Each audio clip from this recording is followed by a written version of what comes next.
Hello, everyone. Welcome to our Normative webinar on why it's always carbon reporting season. We're just going to hold off for 2 minutes while we wait for everyone to roll in and get seated and get comfortable, and we'll be starting very shortly.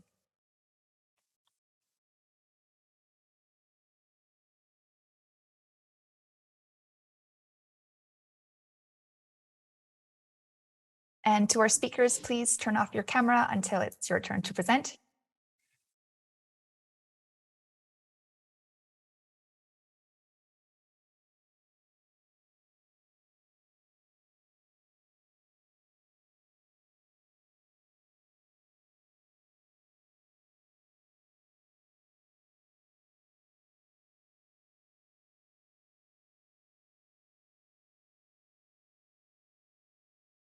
So we're just waiting 2 more minutes for everyone to come in and get seated, and we'll be starting very shortly.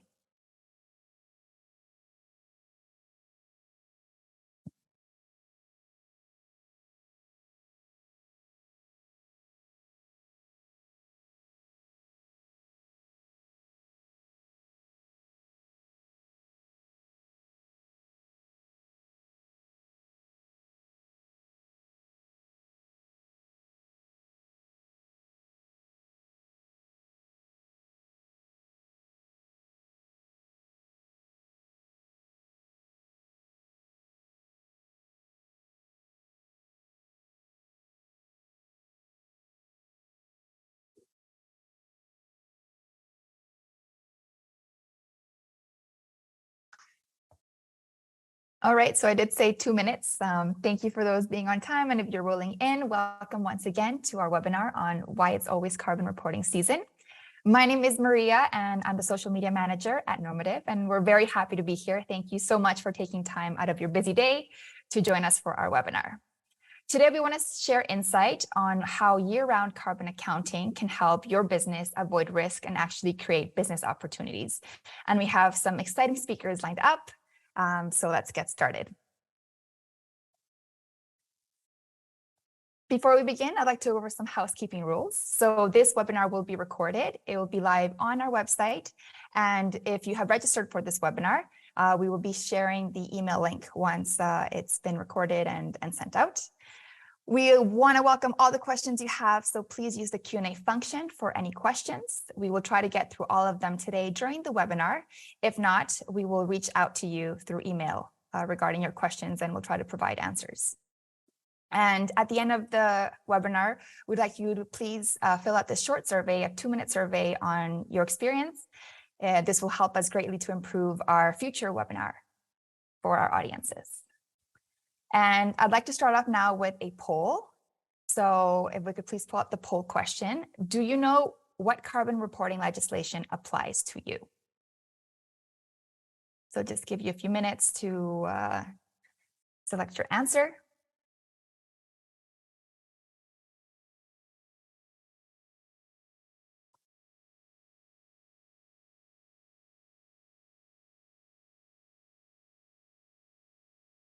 All right, I see some more answers rolling in, so I'll just give you a few more seconds. So do you know what carbon reporting legislation is applicable to you? Okay, now let's see those answers. So 46% yes, 32% no, and 22% I don't know. And this makes a lot of sense because the carbon legislation space is fast moving and there are so many changes happening. And for a lot of us, yes, we do know what applies to the business and to the enterprise and the company, and some of us don't. And just relating to this, Normative has a free tool called Carbon Legislation Tracker. It's literally a 5-minute survey that you can fill out called the Carbon Legislation Tracker, and you can see what legislation applies to you depending on where you are. All right, so thanks for sharing your insight. And now I'd like to present our speakers for today. So we have Aline, and she's the Director of Climate Strategy at Normative, and she'll be sharing the connection between sustainability and business value drivers. Then we have Francois. He's a Partnership and Sustainability Manager at Aceto. And this is where you'll be able to hear a real story of Aceto's climate journey. And they're also a Normative customer representative. Lastly, we'll hear from Ryan. He's the Director of Sales, EMEA at Normative, about why companies are still hesitant to start on carbon accounting and what are the risks involved with not proactively measuring your business's emissions. And before we begin, I'd like to share a little bit about Normative. So our vision is to make known the sustainability impact of all economic activities on the planet. We deliver the world's most accurate carbon emissions profile through scopes 1, 2, and 3, so that you can make immediate and verifiable reductions in your organization's emissions. So why Normative? Well, we provide comprehensive coverage through scopes 1, 2, and 3 that catalyzes targeted impactful reductions. We also have intelligent automation, which means automatic data matching and automated scope 3 value chain engagement. And we're also built on a foundation of science. Scientific integrity is super important to us, and we ensure compliance, financial reporting, and certifications. Here's a look at our clients. These are the companies that we work with to reduce their emissions, and they're across all industries in Europe. And when it comes to Normative, we are based on academia, government, and tech. So fun fact, our CEO and co-founder, Christian Ron, he comes from the University of Oxford, and this was when 8 years ago, Normative was born. We also partner with the United Nations and other climate-focused NGOs. For example, we are the co-founding partners of the SME Climate Hub, which helps small and medium-sized enterprises and businesses measure and reduce their emissions. We were also represented at Stockholm plus Victor in the leadership dialogue, and we're also part of Sweden's business delegation at COP27 coming up. We also take up space in the tech ecosystem. We collaborate with Google on research and product development, and we're very proud of this. Okay, so enough about Normative, and now I'd like to hand the floor to Aline. She's the Director of Climate Strategy at Normative, and she's going to give you some insight on sustainability and business value drivers. Thank you very much, Maria. Thanks for the introduction. My name is indeed Eileen, and I'm leading the climate strategy team here at Normative. And those are all the people that work hand in hand with our customers to help them to reach net zero. And I'm happy to kick off this webinar by first of all setting the stage a bit for you. So if we take a step back and look at the core drivers of modern businesses, a few main ones stand out. If we start at innovation, business cycles are becoming increasingly short as the speed of innovation has picked up significantly over the past decade. And therefore, every company has to innovate in order to stay relevant and to keep up with all these rapidly changes in the environment. Here, it's also important to create a bit of a broader understanding of the term innovation, because it's both concerning your own business model and offerings, but also the technology and processes that exist within your organization. And that can be from your ERP system, for example, to your recruitment, but also your advertising strategy. If we look at the next one, costs and risks, those are also well-known business drivers. But the way they materialize for businesses is also changing dramatically. So, for example, disruptions in supply chains. You have volatile demand patterns, but also changing regulatory environments that have made it increasingly difficult to stay on top of all these risks that you are exposed to. And then lastly, you have your brand equity and how you manage to attract and retain talent across these core assets of your business. The way your company is perceived in the public by potential employees, but also by investors, can truly make or break your company. And at the heart of this, where does sustainability come in? So how does sustainability play a role in all of these business drivers? And the short answer, in my opinion, is that it can make or break any of these fundamental business drivers. So whether your focus is on recruiting your company's next generation or reaching a new market of sustainability-minded consumers, your sustainability agenda plays a pivotal role in an era where the transitioning to a low-carbon economy is crucial. And fortunately, right now, companies are starting to catch up on this. But too many are still too slow to realize how essential it is to set up a truly sustainable business model to secure that future growth of your company. And while sustainability spans, of course, a whole range of areas in which you can take action, one does stand out for all of your core business drivers, and that is carbon accounting. So comprehensive emissions management is not just a nice to have anymore, or just a checkbox or a compliance form. It is actually a mechanism to build resilience, to build brand equity, to build the business value today. And this will become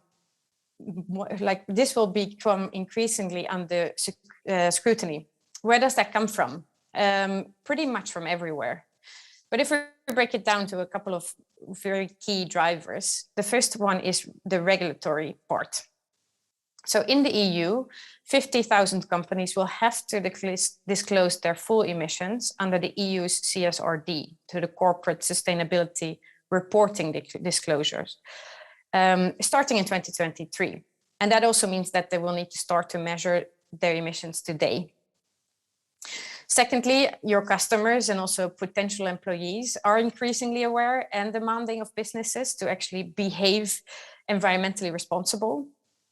And despite all of this, the majority of businesses still fail to comprehensively and accurately measure their full carbon emissions. And this can have severe consequences. So it's not only about compliance failures that can be caused by incomplete disclosures of your emissions, but it's also the accusations of greenwashing that can lead to serious disruptions in your business. Accurate emission data, including a thorough value chain insight, is definitely the information you need to identify and mitigate the risks throughout your business. After all, what we always say, you can't manage what you cannot measure. But let's look at the incentives too, because there's a lot of incentives, luckily. First of all, there's a lot of capital committed to businesses right now that are on a credible net zero pathway. It's about 40% of the global assets during the summer of 2022 when this was measured last. Secondly, your business is definitely more attractive to investors when you're embarked on your net zero journey already. And then lastly, customers and consumers becoming increasingly conscious of the business sustainability agenda, as I mentioned before. It can become a huge benefit from a proactive approach in this area and attract some of the best talent, but also some of the most loyal customers for your organization. So what does it look like when I talk about having that proactive approach to carbon accounting? And here is what we pay most attention to with our customers. Looping back to the 3 points that Maria just mentioned, where we work at Normative, it is on, firstly, comprehensive coverage. And that means making sure that you actually create a complete greenhouse gas inventory. That means measuring your direct and indirect emissions in your so-called scope 1, 2, and 3. We know scope 3 emissions can be difficult to measure as they sit within your value chain and you don't have direct control over them, but you're still responsible for these. So with our customers, we make sure that they can achieve full transparency of their value chain emissions and then can take actionable steps to work with their suppliers to reduce their carbon footprint. Secondly, intelligent automation. So historically, many carbon footprints have been calculated in spreadsheets and were highly manual. Nowadays, this will not get your enterprise very far.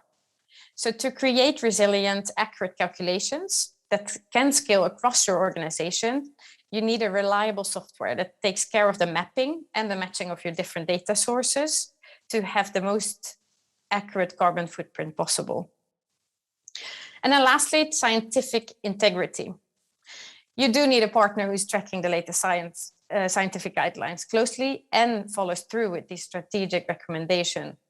Maria also mentioned it before, it's a super rapid evolving space. Goalposts move, regulations can move quickly.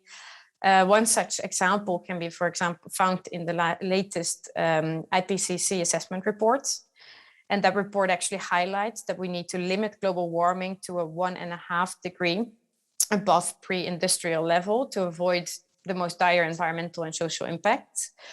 and not the previously accepted 2 degrees pathway. So staying on top of such important changes is not easy, but it is very important to build a resilient carbon accounting approach for your business. So in a nutshell, why now? I mean, you need to make progress towards net zero.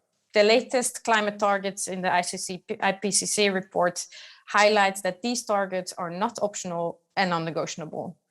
So this will require action throughout your value chain. Secondly, to stay ahead of all the regulation that is coming your way. Carbon accounting partially is and will be mandatory, including your value chain emissions. And then lastly, it is good business. Your customers, employees, and investors are definitely concerned with your records on climate change. Thanks, Maria. Thank you, Aline. All right, so now you know why it's important to start right away, and now you know the connection between sustainability and the importance of business drivers. I think one of the spotlights of this webinar is to hear from a normative customer. So now I'd like to invite Francois from Acedo. He's a partnership and sustainability manager to share about Acedo's climate journey and how proactive carbon accounting has given them business advantages. Francois, the floor is yours.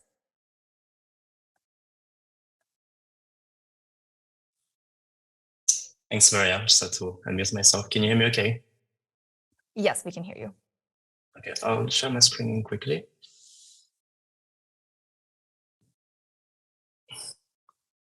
And just while Francois is setting up his screen, I'd like you to know that your questions and any other comments are welcome here. So please use the Q&A function to submit any questions you have, and we'll answer them at the end of the webinar, or we'll get back to you after the webinar. All right, Francois, we see your screen. Perfect. Thank you so much for having me here, Maria. So I'm Francois Polarzi, Partnership and Sustainability Manager at Acedo. Been with the company for almost 7 years now, and I'm here to tell you a little bit about our sustainable journey, how it started. We've been working with Normative as well. So to tell you a little bit more about ourselves, we are a video solution providers. We're working with other businesses such as media and broadcaster companies, operators, and sports organizations all around the world. In a sense, we're basically building applications for these entities, whether they are custom applications that we build from scratch, and gathering different kinds of partners and vendors to make the application work, from the delivery services to the servers and so on. And we also have some products that basically allow our customers to go to market very quickly. This is the kind of customers we have. I'm sure you can recognize a lot of known brands here. I'm not here to boast about them, but I think it's important to show them, because the reason why we have these customers here on the screen is because they are one of the main drivers for us to start our sustainability journey.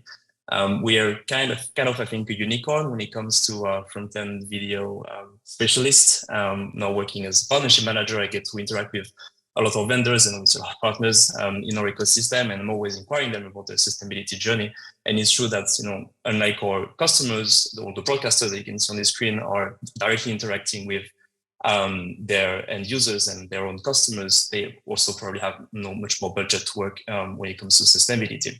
But nevertheless, this was important to us because more and more customers were asking us about, okay, what are you doing about sustainability? What are your targets in terms of carbon reductions? Because these were questions that were appearing again more and more in the RFPs that we're receiving, and this was a big area of focus. And of course, as a B2B company like ours, our customers have a much bigger impact than we have, right? So the idea is that we were starting to build our journey to see kind of like where we were first, but also try to federate a little bit the vendors and our customers, and being able to make a contribution in the industry that we're in.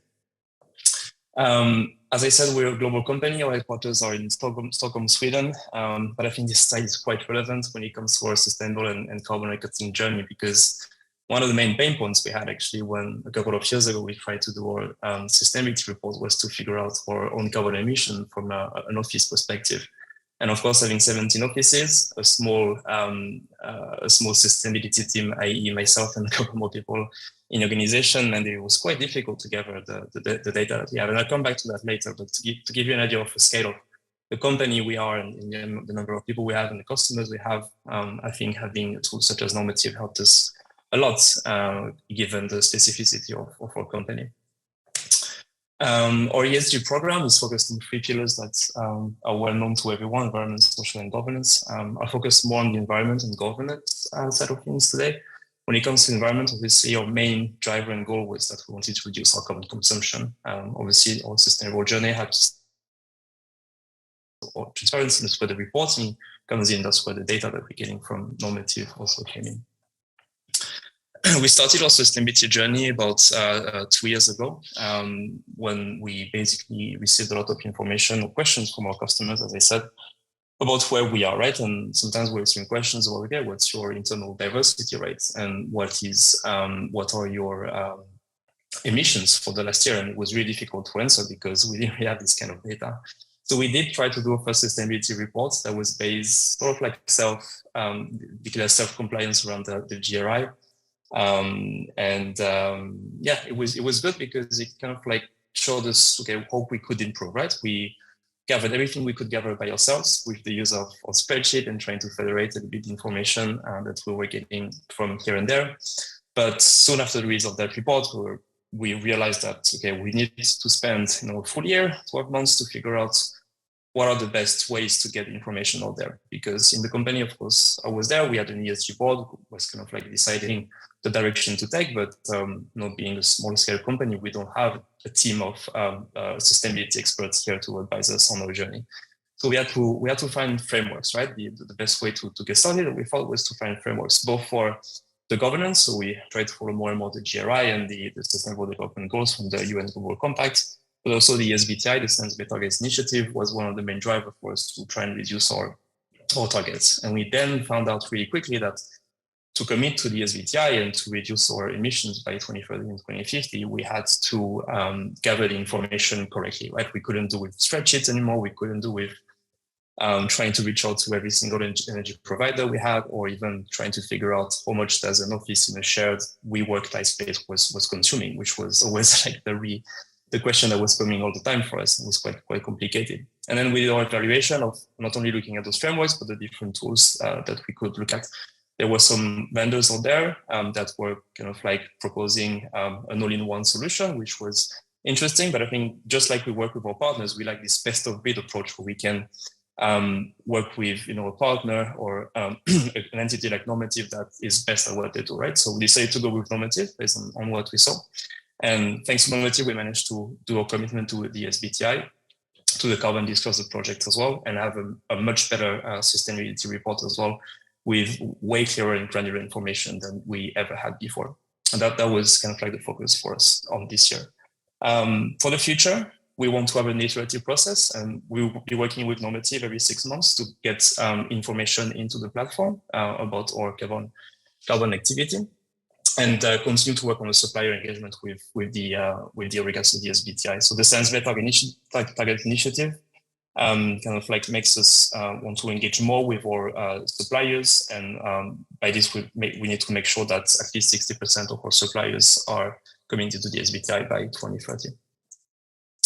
As I said, we've been working with a lot of different external entities. When we committed to the SBTI in March, we also got invited by the CDP. We are in the process of looking at the DPP as well for this year. In general, we see an increased demand in providing better data, and I think all of these frameworks have been really instrumental on making sure that we are working on the right type of data we're getting. For the Science Based Target Initiative, it's been extremely useful to have Normative, because not only we had access to the platform, but we had access to experts from the company who could help us fill in those different questionnaires and audits that those frameworks were requesting us. And I remember being a bit impatient at the beginning with Normative, because from the type of work that we used to do, we want to have everything in place already in plan. But the Normative experts have been really good at taking us step by step and making sure that we were not burning different steps when it came to answering those questionnaires. So one thing that I really liked working with the experts at Normative and the account managers there is that they were really able to, knowing all the steps of the way, not to overload us with information or requesting a lot of things, a lot of data from us from the get-go. And I think at the end, something that I really, really appreciated. And I've got a couple of slides which I think are quite relevant in terms of where we were before and where we are now. This is scope 2 information. So this is the energy consumption. On the left, you can see the energy consumption that we gathered in our first sustainability report from a handful of offices that we have here at Exido. And obviously, we're missing a lot, right? Back then, we still had 17 offices, but we could only report on 5. And the time that it took us to actually get this information, making sure it was accurate, was extremely lengthy. Whereas on the right, this is directly extracted from the Normative platform. And we basically are able to have more accurate data on every single office. Here we have the top 8 suppliers in scope 2. So these are the providers of leased offices, because we don't own our own buildings. We have leased offices everywhere. And either we have activity data like we had before, but we can also have meter squared or number of employees, and Normative is able to extrapolate this data, even if it's a shared space, for instance, for us to be able to properly report into the different framework that we've committed to. And I think this speaks for itself as well, this slide, which basically shows the scope breakdown that we have, right? I mean, our scope 1 is pretty much inexistent. We don't really have any physical assets like buildings or company costs. We don't emit scope 2 emissions. Scope 2 is extremely small. I don't think it's something that we ever knew before working with Normative and getting to see actually the full scope or inventory of emissions. And the scope 3 emissions, where not only we're able to see that everything that we buy, use, and sell takes a huge space, a huge part of emissions for Exido, but also which type of emissions we're doing, right? And this helps us trying to prioritize a little bit the work we're doing. For instance, our APAC entity, business travel, is their biggest emission scope. Whereas for the Finnish entity, it's selling hardware, right? Because they're doing a lot of reselling, and they will be taking hardware to put it into hotels or cruise ships and so on. And that we didn't really know before, that actually reselling something makes it a source of emission. So there can be a lot of disparities that obviously we don't have the time or the eye to look into, very specifically, and the platform kind of like shows that to us directly. And I think that's what quite beneficial. And that's pretty much it for me. Thank you. Thank you, Francois. And yes, as you can see in this graph, for a lot of average companies, more than 90% of their carbon emissions are in scope 3. So yes, definitely happy that Normative could help Exido measure and account for that, and the path forward is to reduce that, right? Okay, so I would like to ask Francois just a couple of questions related to, Exido's climate journey. Thank you so much for your presentation. The first question is, why was there an urgency for Exido to begin carbon accounting and reporting? I think for us, as I said before, the frameworks were extremely important, right? So we had to make sure that we're abiding by the right frameworks. When it came to our carbon emission, we lived and breathed SBTi. This was a huge target for us to be able to commit. And the reason being is that SBTi, because of what happened during the pandemic, we had to figure out a base year, right? And picking a base year is like looking at which year will be setting the path for the next years that you will evaluate for in terms of emissions, to reduce your emissions. 2020 and 2021 were not so representative because people were traveling less. They were like the entire business ecosystem was disrupted. So we really wanted to use 2019 as a base year, and we could only do so by the end of 2022. So even knowing about the legislation coming up, which is really important, and trying to figure out which legislation applies to us, having 17 offices, this was even more so important to have an understanding of our base year and getting it approved by the SBTi. So I think this was really the most important thing, but also internally, right? If we wanted to be able to reduce our emissions, we had to understood where we were, right? Like I said in the graph before, if we wanted to look at business travel for a certain area or reselling hardware for another one, we did not know that before. It was impossible to get this kind of data. So for us, it's always been really important to really understand where we are before being able to advise our own employees, our own partners, our own customers. Great, thank you. And definitely, as you mentioned already, compliance and reducing legal risks were some advantages already from carbon accounting and reporting.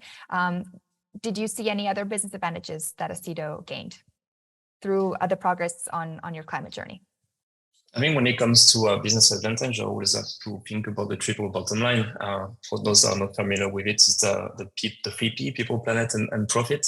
I think it's quite important to always think about those 3 things. People always think about people, of course, and the planet, but profit are equally important, right? Because you cannot have, like Eileen was saying before, sustainable business model has to be sustainable, but not only for the people and the planet, but also economically, right? So when it comes to the people, our employee engagement was extremely important, and we could only answer this and these employees' needs by having a better defined reporting, right? So that's why Normative was quite important there. In terms of planets, again, the SBTI, we had to do this, and the SBTI is not only for us, but by being part of this framework, this is also a business advantage for us, knowing that other companies will see that we are working with the SBTI, and this will be a testament that we are going the right direction as well. And in terms of profit, well, I mean, we did announce recently that we are launching our own sustainable marketplace, and basically, our idea is not only to have our customers looking at different vendors like us, but also the ones in our program from a cost perspective or performance perspective, but also from a sustainable perspective, right? So our idea is that now that we know where we're heading, is to be able to federate and have different partners in our ecosystem that will be able to rate from a sustainable perspective. And again, knowing where we are now, we can also evaluate others by doing so. Great, thanks. And last question.